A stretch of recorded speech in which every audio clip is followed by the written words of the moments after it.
Okay, so Byron, welcome to you. Thank you, Stephen. Good to see you. And you, good trip down from the levelled up north, I hope? It was a good trip down. Great stuff. Good. Okay. Well, we try and look after you here in London. Indeed, you know. yeah.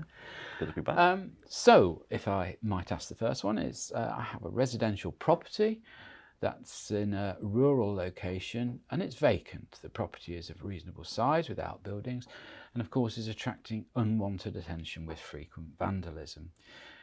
Can the panel provide me with any recommendations of how best to secure the property and prevent further damage? I'm sure this is quite a commonplace. Yeah, I think one of the issues that clients always have in the scenario where the property is in that rural sort of location is the security aspect to it.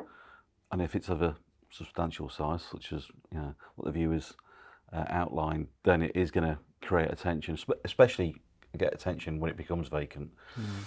I suppose what we're not clear is whether this is a site that is for redevelopment or is a site that's available to just relet. So we would always sort of start on that kind of scenario. Are you looking for a short-term, medium security solution, or are you looking for something that is more long-term in order that you're going to go through a demolishment process, knock it down, rebuild it, development, etc. And the reason why I say that is because obviously budget is important here, and budget will determine whether it's a short-term or a long-term play. In terms of the practical aspect, in terms of securing that kind of size, it's difficult to answer it without seeing sort of a layout as such, because initially you'd think, right, okay, so there's a perimeter, so do we think about some kind of Harris fencing? Signage is good, and Harris fencing, our viewers might go, well, but you can push Harris fencing over.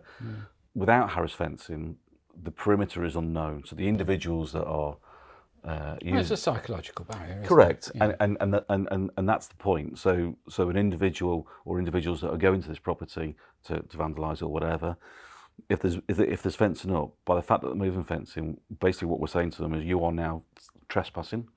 So fencing with signage says keep out, property is secure, and property 24 surveillance is in place. Typically, what we would do in rural locations would be have a CCTV tower, which we can do on solar panel. And this is quite common in the construction industry as well, where you've got big size, geographical, you've got black spots, etc., where a security guard doing a patrol every now and then is not going to see everything. A fence can be knocked over, the wind can take it over, etc. So gone are the days of beware of the dog. We still use signage with beware of the dog, but unless it barks and you can see it, it doesn't really work anymore. I think that's it. I mean, there's a whole range of things you can use these days. You can use drones, can't you, for observation? Yeah. You can use, I suppose, internal motion detectors on a small sort of tractor. Depends how open the site is as well. So we talk about the demise aspect to it. So we can secure the demise in that sort of temporary. We can do the CCTV, which will again hopefully put people off. That should be either on a 24/7 monitoring or in a real-time environment. So pumping back to a control room so we can watch it and shout down the tower to say you're trespassing, get off. But there's also securing the property, the buildings. So are those buildings damaged, i.e. the windows broken, are there no windows? Do we need to think about that? So, as I say, the starting point for us would be to understand the logistics and then timescales and build something to meet with that. I mean, presumably, if it is an empty property and there's little value inside there, I think the question I would just ask, when you have the signs and the visible sort of protective things that are going on, does the impact of that last? Or is there a finite period for which people suddenly start watching it and say, well, I've seen this, I've seen that, but nothing happens? I mean, does it have to be a progressive and staged? Believe it or not, sometimes the local authorities have a voice on this, and they will say, we want this. We also, one of the things that, and again, this is not uncommon, so I'm not suggesting, we do this exclusively, but in our space, when you're talking to a client with this, you tend to also do things behind the scenes that you don't necessarily think of that are obvious. So we'll do a crime report for that area. So then if we know that that area is particularly active, let's say, then we would say to the client, we probably need to, our thought process is more now being more in your face in terms of being present. I mean, I think people do complain these days about the lack of presence of police and the numbers. But to compensate for that, there's a lot of data you can get, isn't there, from your local authority and from the police authority? Yeah, no, absolutely. Yeah. And we'll always use man guards, security guards. We'll always use canine units, and they are just as important to us as technology is.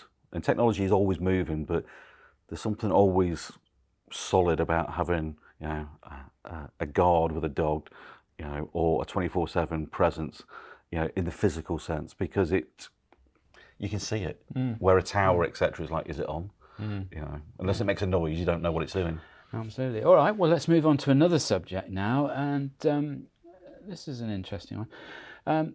I have several individuals who have absconded from our rental properties, all with rent outstanding. We do not have forwarding addresses, so we're looking to understand from the panel, what options do we have? How do we find these people, and then how do we try and collect any rent that's outstanding? It's not breaking news, is it? Or do we bother? Absconding. Yeah. I mean, I think, wow, we've seen such an increase because of COVID in terms of movement, in terms of occupation, void rates, both residential and commercial. And obviously we went through a protection period because of the government, etc. So this is quite a common theme. So I'm not surprised that our viewers have wanted to look at what their options are here. If you know where they are and they owe you the money, it doesn't necessarily mean you're going to get the money. There is a piece of what I call due diligence that you should do before you even start that process. And again, it's not necessarily that our viewer would do, but there's agencies out there that can provide a service where you can say, right, okay, first of all, do you know where they are? Have you got personal guarantor? So there's some questions beforehand. So first thing we do is, have you got a forwarding address? No, right, okay. So we now know that we need to trace them. We need to find the individual. Have you got a personal guarantor? Because if you've got a guarantor, that's a quicker route to the money than chasing the person that was in occupation. Sorry, can I just jump in there? So if you started a court process, for instance, to try and recover rent from somebody that you'd found who'd absconded, and there's a guarantor, would the court not expect you to go the distance with the tenant before going to the guarantor? Good question. And the first thing before any litigation should start, I always say to any client, never sue blind. So what we need to do, it might be a guarantor, but circumstances change, and a lot of circumstances have changed in the last 2 years. So the starting point would be, let's work on the basis that there's no guarantor. So okay, so we haven't got a forwarding address. What we need to do is trace the individual. So we can provide a service where we can say to the client, okay, we can work to see if we can locate this individual somewhere else. Once we've located them, again, you don't have to go straight through the court process. You can go through a debt collection process where we can communicate to the new individual, or sorry, not the new individual, the individual at the new address. The new found individual. Yeah, I've changed my name. And go through that process with the threat of litigation. And then what you do is when you go to court, you can say, Your Honour, Mr. Galpin, I've tried my best, and here's the evidence. We've written to the individual on 4 or 5 occasions. We've engaged with a professional debt collection agency. I don't promote door knocking in terms of debt collection. I think there's no real success with that because there's no power. So if our viewers think, well, would you go around and see them? No, absolutely not, because a debt recovery agency is not a bailiff company. You haven't got a warrant, so you can't go and knock on someone's door. You can, but I think that's deemed as... It's not going to look good, is it? It's not going to look good. So you basically would go through that process you go through a collection program with a threat of litigation. If you've got your guarantor, first thing I would do would be, again, almost check the guarantor out. Has the circumstances changed? Are they still living in that big £1 million house? If they are, straight to legal. But again, why spend money to get your money back? Because have you got the ability to recover the costs that you're about to spend to get the money that you were owed? Sure. So again, that sort of pre-legal aspect first, the threat of litigation and a judgment. So you're the PG, the personal guarantor, living in a £1 million house. You get a letter that says, it's going to make you sit up, isn't it? You're going to pick the phone up at least. Yeah. And either argue or try and do a deal or pay, as the guarantor should. Yeah. Do you know, I think the moral is here, use a professional, isn't it? Yeah, I mean, so many times we'll get somebody ring up and go, I've had this debt for 2 years and I know where he is. You're thinking, right, okay. Yes. And he's giving you sleepless nights and you've spent a lot of money getting nowhere with it. Just, yeah. I think we have to accept the days of the baseball bat and the Alsatian are gone, aren't they? Did they ever exist, Stephen? I'm not sure. Okay, we'll move on. The Commercial Rent Coronavirus Act 22 is now in force, and as a commercial landlord, I'd be interested to know from the panel how the market has reacted in recovering arrears. What's the performance rate like? I think we've been in this space 30 years, so we've been through legislation change back in 2014. And when we came to that legislation change, it was almost a case of finding our way. And I think I've said it on previous Property Question Time shows that we've done, where we've talked about the pandemic, being in the pandemic, and also just coming out of the pandemic. Of what do we expect the market to do? Do we expect managing agents and landlords to react quickly now because they've been handcuffed, let's say, for 2 years of being able to use what they used to have as their sort of default process if they don't pay? I didn't expect a hockey stick return in terms of recovery, in terms of the fiscal aspects. I expected a bigger activity in terms of repossession, and that's if I'm purely thinking about sort of our stats post March 2022, that I haven't been surprised or disappointed. Obviously one would like more work, but Sure. But the reality is that agents have spent 2 years negotiating with tenants, working with tenants, a lot of payment plans in place, and I think landlords are doing the right thing, and that's we're working with tenants. An occupied unit, it might be with arrears, but an occupied unit is more important than a vacant unit. Do you know, I think we've had many questions about this on Property TV across all our programmes, and I think the one positive thing coming out of this COVID position and the place that it's put all landlords in is that communication has got better between landlord and tenant. Yeah, hugely. And I think, as I say, we from the fiscal recovery side, we've seen that sort of, it's coming back. The repossession side's been a lot more busier, but I think that's clients tidying up databases. Tenants have gone, so it's a case of now, I want to move on and cleanse the database and get my shops relet and factories relet, etc., to new tenants. I think, the communication, it wasn't there before, it's there now. I have to admit, I was expecting to see a lot more property voids than we've got. I don't think it's anywhere near as high as I expected. Industrial is more or less running at 99% occupied with a waiting list. That's great news, isn't fantastic. it? I mean, I can speak to my clients and it's, how's things? I need more properties. I need more properties. People are buying more properties. If you look at the UK and break it down by sector, so let's go retail, and you go northwest and pick a town, I'm not going to do that, versus a town in the south, the occupation void on retail will be dramatically different, for reasons being there is more active footfall in London than there is in maybe a town or a city in the northwest, for argument's sake, because it's more condensed, etc. So if you look at the geographical, and there's data out there that you can pull out, and there's companies that we work with, and it's really interesting to see how that footprint is changing. Retail's struggling, industrial is, from what we're seeing and what we're being told by our clients, is fully occupied, waiting list, very buoyant, which is tremendous news. Well, on that most positive note, we'll go to a break. Join me again after the break when we'll get more of Byron Crellin's super advice for our commercial landlords. You are watching Property TV. You are watching Property TV. Hello and welcome back to part 2 of Property Matters. I'm Stephen Galpin and I'm joined by Byron Crellin, the boss of Clearway Debt Squared. Byron, welcome back. Thank you. Really enjoying getting to the bottom of some of this stuff. I mean, you've got a wealth of experience, and the good thing is it's right across the board too, isn't it? Allegedly. Allegedly. We've talked about commercial property. One thing we haven't specifically focused on is the high street at the moment.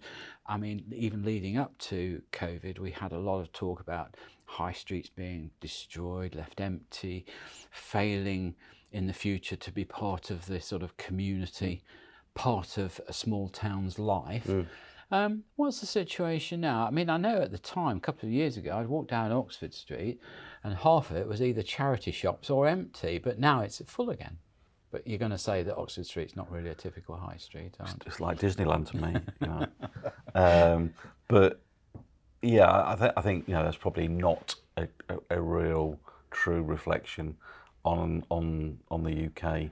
And again, you know, one of the things that we had to do during the course of the pandemic was sort of really collect data to understand by market sector what was happening.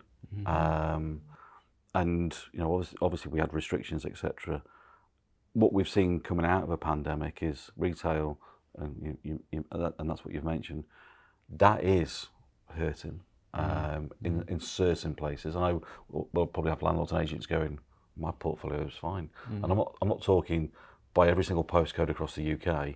I'm talking in terms of there are geographical hotspots where data is showing us that high streets are becoming ghost towns.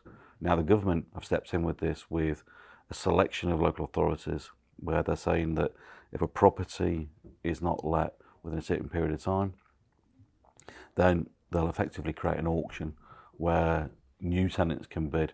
I mean, it's a horror story for landlords. Well, a horror story. It is a horror story. Yeah, and you know. Have you seen it working yet? No. No. No, and landlords, you know, agents will do everything now they can to change or not be in the headlines of that. Yeah. Now it's not a national rollout. I understand the logic. You know, it's about getting confidence back. You want to walk down the street and feel that it's not a ghost town. Yeah, sure. You know, and then, you know, 8 o'clock at night. But you know, I really am anti-government interfering too much into property markets. I mean, it's a little bit like this new 50-year mortgage idea. Now, I've talked about this for tens of years now, about mortgages that you can pass down, and there are some benefits, i.e. that it can stay within a family or whatever. I can see all sorts of logistical difficulties. So if you create a 50-year mortgage with a lender, well, how do you know your kids want it handing down? Thank you very much. And what are the consequences if it doesn't get handed down? We mentioned pre the break that, you know, if you've got somebody that's a personal guarantor, doesn't necessarily mean, but if you have to call on it, then that personal guarantor is going to have the ability. And you know, circumstances are changing quickly and really quickly. And you know, I think, you know, I speak on behalf of the commercial landlord and residential landlords. People think that landlords have got deep pockets. Now, that might be true for a big international fund that's buying shopping centres.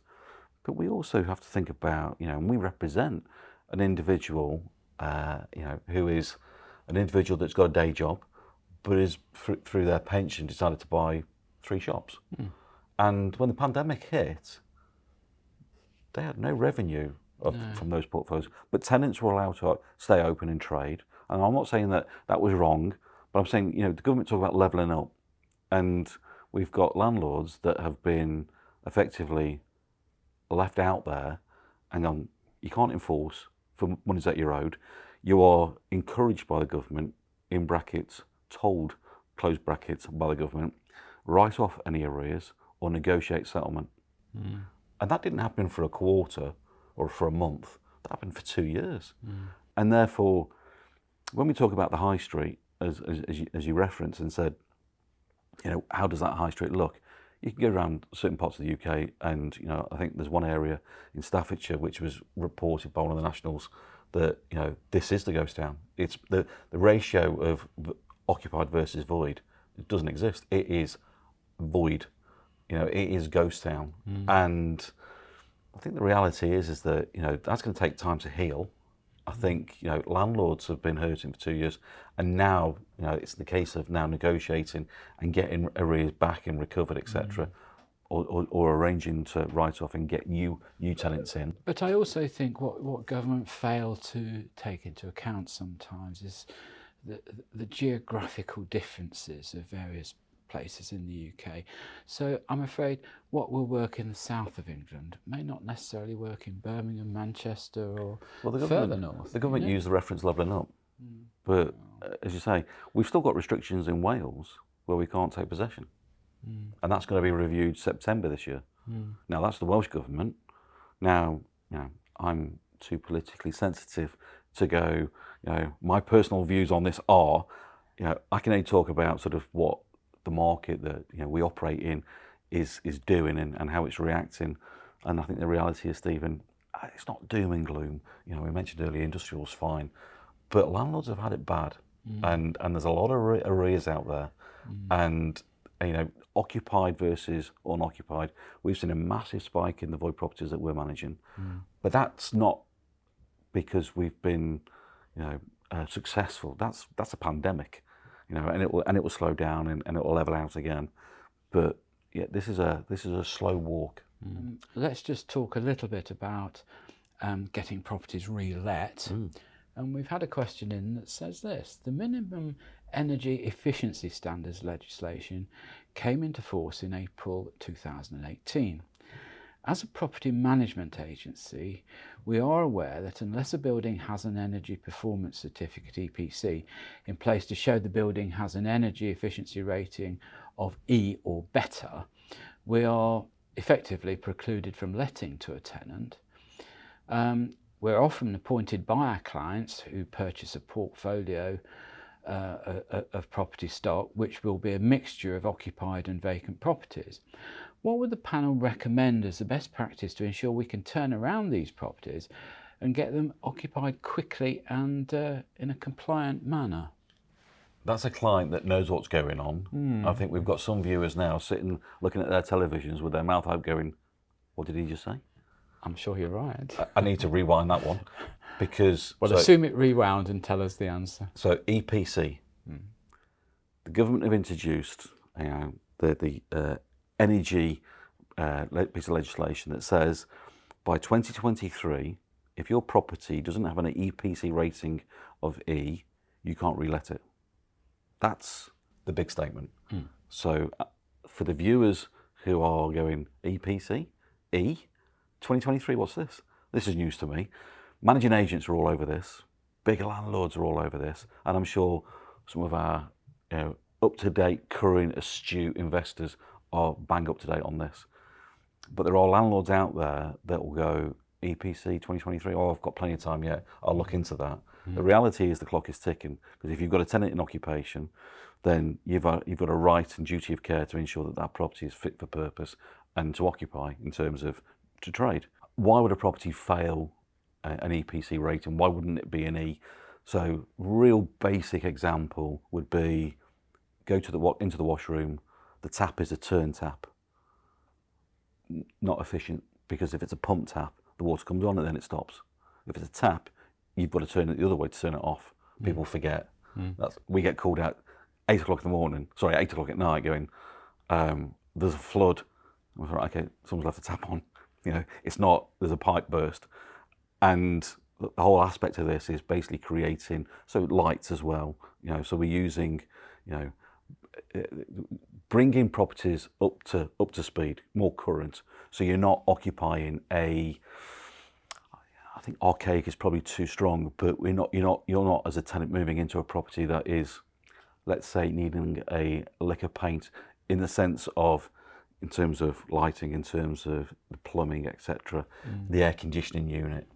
So the government have said by 2023, every single property has to have a rating of E. Now, we haven't got time to go into this. We could probably do a whole program on EPC, but there are some circumstances that if you are at 2023 and you're an F, you will be okay. But there are circumstances, and that's probably, I say, another show, another program. Google it. But my recommendation to our viewers, our client here that's asked the question is up to speed. You can't just go out and ask me to do an EPC. The EPC the survey is conducted by a qualified licensed person. So that survey is done, and that survey then comes to you and says, "Hi Stephen, here's your EPC," and you want to go, good news or bad news? It's good news. It's an E. Oh, fantastic. I'll carry on. If it's an F or worse, then the EPC survey will tell you what that is. What we say to our client is, let's do the survey. If we're not an E, let's work out how we get you to an E. So it's sort of like it's a wraparound service. Okay. This question was asked in the context of reletting a property and assuming we've had a void and we need to get it back up to spec and get it out in the market. Fine. What happens if the property is already let and the lease goes over into 2023 and the tenant suddenly discovers he's not living in a property with E, he's whatever he is. Is that a reason not to pay rent or cause a problem for your landlord, or what is it? So his entitlement is to live in a properly compliant property. Correct. The property has got to function and provide the facility services. It's got to provide the ability for the tenant to enjoy the use of the property without, let's say, interference. So as an example, the lighting system in this particular shop that we're hypothetically talking about was put in 1972, and it keeps blowing after 6 hours because it gets too hot or something is not technical. Something like that happens. The landlord's responsibility under the terms of the lease is to make sure that the tenant has this ability to be able to trade, and therefore that's why we always see the service charge or dilapidation dispute, where I'm not paying because you didn't fix the hole, etc., etc. So it's not in the lease, blah blah. So landlords have a responsibility whilst occupied to ensure that that property is consistent, and landlords should be, and I'm sure are, in most cases, looking at their portfolios. What's interesting is, in this particular question, I think the agent said that they manage stock. They're getting stock that their clients are acquiring. There'll be an element for them of having to understand what that stock. They're just inheriting a portfolio to manage. Will that form part of the conveyancing questions? Yeah. So sometimes a client will go, "I've just bought this portfolio," and the agent will go, "All right, okay," and what they have to then do is, under the desk, scramble, no problem, Mr. Client. We'll onboard this onto our system and carry on as usual. What they're doing behind the scenes is thinking, where is it? What does it look like? What's the occupational rate? Unoccupied EPCs, get it up to scratch. Get a stamp on it to say we're good to trade, because that's where their fees are. It's no easy job being a landlord these days, is it? Okay. Byron Crellin from Clearway Debt Square, thank you so much for contributing to the programme today. You've imparted a lot of very important and relevant information. So. Thank you for that. Thank you. I'm Stephen Galpin. Join me again next time on Property Matters, when we'll be discussing more of the matters that concern our property industry. Look forward to seeing you then.